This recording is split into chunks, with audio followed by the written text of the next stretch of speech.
kawasan agribisnis yang berdasarkan dari jurnal yang berjudul Pemantapan Model Pengembangan Kawasan Agribisnis Sayuran di Sumatera. Dengan saya, Nurda Trinur Khalifah dengan NIM 1056, dan rekan saya.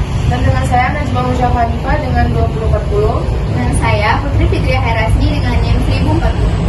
Saya Rizky Asyakofi dengan NIM 2023. Saya Fadil Wanda dengan NIM 1022. Saya Indriyanti Eka Putri dengan NIM 1029. Dengan saya Nabila dengan NIM 2010. Baiklah, sekian video perkenalan dari kami. Selamat menyaksikan. Oke, selanjutnya kita akan membahas studi kasus mengenai kawasan agribisnis. Jurnal ini membahas tentang pemantapan model pengembangan kawasan agribisnis sayuran di Sumatera, membahas strategi penguatan sektor agribisnis hortikultura melalui pendekatan kelembagaan, peningkatan produksi, dan pengelolaan rantai pasok yang berkelanjutan.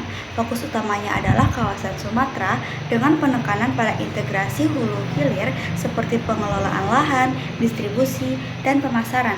Poin utama yang dibahas yaitu produksi dan kesesuaian lahan, kelembagaan, sistem rantai pasok dan pemasaran, serta yang terakhir adalah kebijakan dan rekomendasi. Baiklah, saya akan menyampaikan pengertian agribisnis. Agribisnis adalah sebuah sistem yang mencakup semua aktivitas yang terkait dengan produksi, pengolahan, dan pemasaran produk pertanian. Sistem ini melibatkan berbagai pihak, mulai dari petani, peternak, nelayan, hingga pedagang dan konsumen. Secara sederhana, agribisnis bisa dikatakan sebuah sistem yang menghubungkan berbagai aktivitas dalam bidang pertanian, mulai dari hulu hingga hilir. Dimulai dari proses produksi seperti menanam padi, berlanjut ke proses pengolahan hasil panen seperti pengolahan padi menjadi beras. Jadi, agribisnis mencakup semua aktivitas yang berkaitan dengan produk pertanian, mulai dari proses awal hingga ke tangan konsumen. Baiklah, saya akan membacakan materi tentang kawasan agribisnis. Kawasan agribisnis adalah area yang memiliki fokus khusus pada pengembangan kegiatan agribisnis dengan dukungan infrastruktur, teknologi, dan manajemen yang terintegrasi.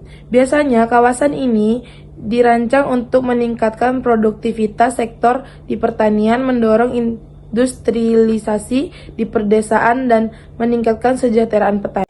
Baiklah, di sini saya akan menjelaskan tentang poin utama yang pertama, yaitu tentang potensi kesesuaian lahan. Besarnya permintaan komoditas sayuran untuk konsumen rumah tangga sewilayah Sumatera tanpa Nanggro Aceh Darussalam pada tahun 2002 adalah sekitar sebesar 1935,56 ribu ton, di mana pangsa permintaan untuk kentang sekitar 7,12%, kubis 6,02%, cabai merah 6,80%, dan tomat 4,66%. Berdasarkan kajian kualitatif di lapang, diperoleh informasi kualitatif bahwa perkiraan permintaan komoditas sayuran untuk konsumen institusi berkisar antara 5-8%. Adapun kebijakan yang dapat diambil yaitu dengan perencanaan pengembangan produksi sayuran atau hortikultura di wilayah kawasan agribisnis sayuran Sumatera atau kawasan agribisnis hortikultura Sumatera yang didasarkan atas peta konsumsi baik untuk rumah tangga maupun konsumen institusi seperti hotel, restoran, rumah makan, dan rumah sakit, atau potensi pasar dan didasarkan atas peta produksi yaitu potensi sumber daya alam dan melalui skala prioritas pengembangan berdasarkan indeks spesialisasi pertanaman. Dengan demikian, dapat didekati keseimbangan antara penawaran dan permintaan, sehingga pada akhirnya harga sayuran dihasilkan oleh para petani relatif stabil.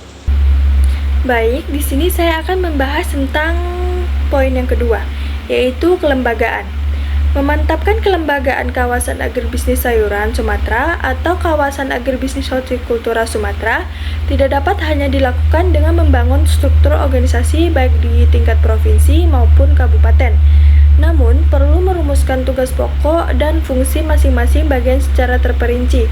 Pentingnya ada dukungan komitmen dari pemerintah pusat, provinsi, dan daerah. Dalam pendanaan dan fasilitas lainnya, kelembagaan kawasan agribisnis sayuran Sumatera atau kawasan agribisnis hortikultura Sumatera akan dapat berjalan apabila tugas pokok dapat dijalankan dengan baik dan dipatuhi semua anggota.